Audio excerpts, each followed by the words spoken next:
Sometimes it amazed Nova how completely clueless Ebony could seem to be. She couldn't help but wonder what it would take to bring Ebony to the place where she would be able to be the wise queen that the seer had foretold she would be. Boris finished covering the fire with sand. "We will fill the flasks with fresh water at the next mountain stream we come across." "Why can't we do it here?" inquired Ebony. "The water will be purer than it is here. We have come across a lot of them, so I am sure we will run into another one before we get to where the river forks. I still have one full flask I filled at the last stream. We won't drink river water until we have to." "How much water do you have left?" "I should have about as much as you," she lied. She knew she only had about half a flask or so left. Ebony decided that she would just have to make it last. They gathered their equipment in knapsacks. It didn't take them long to get back to trekking alongside the river. Ebony's feet were getting sore. She stepped gingerly, grateful for the smoother terrain. Quietly, they pushed through. Ebony was worried that she wouldn't be able to keep up the pace that Boris was setting. Deeper into the valley, the hotter it became. It was the middle of the summer, after all. Finally, they stumbled onto another mountain stream, pouring its fresh water into the rushing river. He handed Ebony all 4 of their flasks. "Go upstream and fill them up with water from the cleanest spot you can find. Take your time." "I am going to bathe." "You're going to do what?" Ebony asked in disbelief as she watched him draw a bar of soap out of his knapsack. "Really? You have soap? Why didn't you tell me?" "You never asked," Boris said nonchalantly. "I am beginning to wonder what else you have in that bag besides food." Ebony tried to grab his knapsack as soon as he put it on the ground. Before she could get her hand on it, Boris whirled around and grabbed her wrist. "What do you think you are doing?" He snarled at her. "You have been holding out on me. I want to know what else you have in your knapsack. Give it to me so I can see for myself what is in it," she demanded. "Little princess, this is my knapsack. If there is anything in it I deem you need, I will gladly share it with you. Now that you know I have soap, you can ask for it when you decide to bathe. In the meantime, you need to go fill our flasks with water like I told you. Stay out of sight until I tell you to come back." Boris angrily let go of her wrist.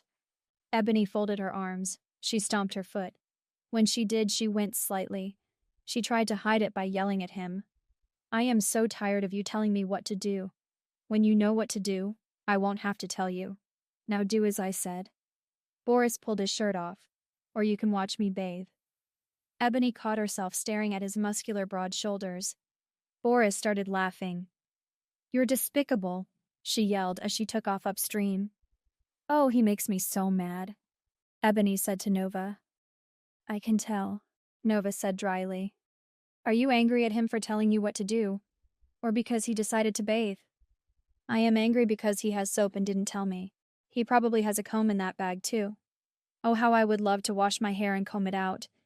I am such a fool. I could have married that prince from Peroria. I could be training openly, and when I was finished for the day, I could be enjoying servants bathing me." Ebony sat down and took her shoes off. She put her head in her hands and started crying. Nova didn't feel sorry for her in the least.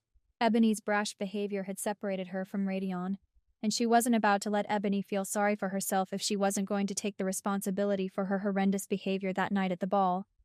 "Is that all you care about? Training and servants bathing you? We are in this mess because of you. Quit feeling sorry for yourself and get those flasks full." Ebony huffed. "I don't like your tone. And I don't like you acting like a little child," growled Nova. "We are just going to have to deal with your consequences the best we can. It's time you grew up." "My consequences? You could have shifted any time and we could have been a long way away from here. But every time I order you to shift, you refuse. I am suffering all of this because of you. Will you even be willing to help me when I need it when I become queen?" Ebony's bitterness flowed off her tongue. "You have a long way to go before you will be ready to fulfill your destiny. When you are ready to lead, I will support you 100%. But at the moment, you need to pull yourself together and fill those flasks with water." Nova wasn't giving Ebony any slack. "You agreed to learn. When you have gained the knowledge you need and learn how to apply it, then we will be in a much better condition. Whatever." Ebony stood up. "That attitude right there is a lot of your problem," snapped Nova. "You need to quit acting like a little brat. You. All right already. I am tired of this conversation. Ebony stepped into the cold mountain water. She carefully walked through the rocky stream bed and found a spot where water was pooling behind a large rock. She filled each flask. When she was done, she sat on the rock and soaked her feet. The cool water felt good. Could you at least heal my feet so they aren't too tender? Ebony asked petulantly. Nova sighed. Yes, I can. Nova shared her healing power with her. Ebony felt the familiar tingling warmth in her feet. Then her shoulders and legs were feeling relief. Nova stopped before using too much of her ability.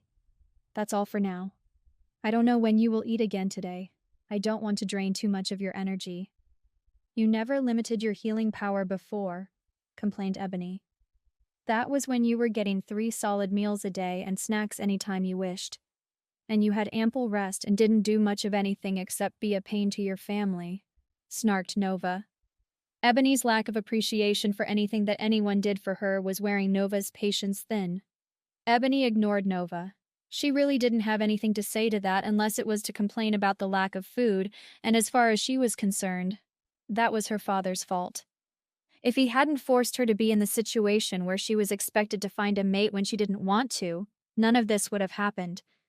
Yes, your father could have handled things better. There is a lesson to be learned from that, stated Nova. Stay out of my thoughts, exclaimed Ebony. Nova scoffed. That's kind of difficult when you think so loud. Ebony got off the rock and walked out of the stream.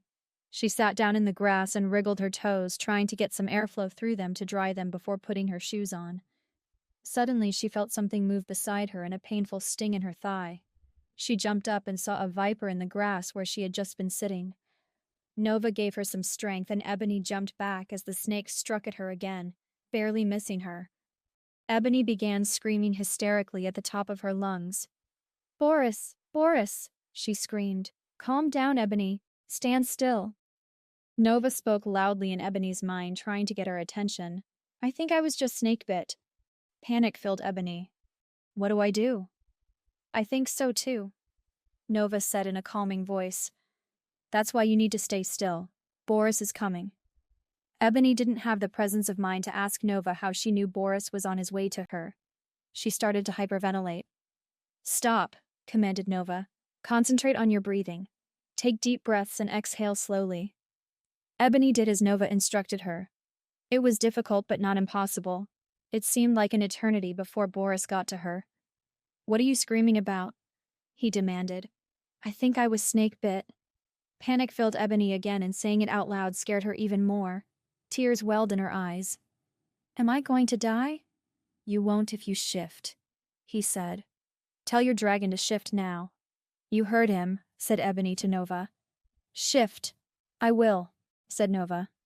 But before I do, tell Boris that he will need to shift also and bring me something to eat. I haven't eaten in a long time, and pushing the venom out of my bloodstream and body will use more strength than I can handle without food for me.